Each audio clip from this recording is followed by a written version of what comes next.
I'm Dan Ackerman, and we are here taking a look at the Dell XPS 13. If that name sounds familiar, that's because we reviewed an XPS 13 last year and the original model the year before that. And these systems actually kind of all look the same. The changes are internal, but they're very important changes because for a slim 13-inch ultrabook, the first version and even the second version were missing some very important features. And I feel like this time Dell has finally listened to all our feedback and packed in probably the two most important things that you need in a small, light, portable laptop like this.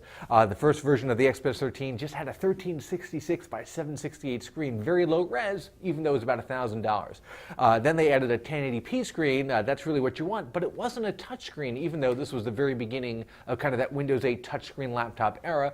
In this new version of the XPS 13, they've combined that high-res screen with a touchscreen.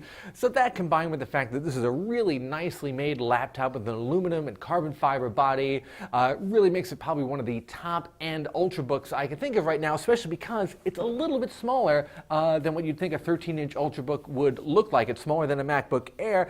Dell says it's closer to an 11-inch laptop size. I don't know if it's quite there, but it's definitely a smaller footprint than you expect from even a regular 13-inch system like this. It's also a bit more business friendly than some of the other ultrabooks out there. It's got a display port instead of HDMI. That's pretty standard for a business laptop. And you get an optional TPM chip, and that helps your IT department hook it up to like all your corporate network stuff.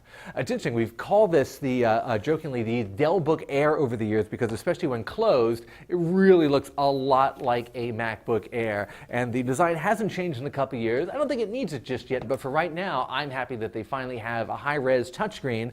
And even at about $1,300 for this particular configuration, that still makes this one of my favorite current ultrabooks. I'm Dan Ackerman, and that's the Dell XPS 13.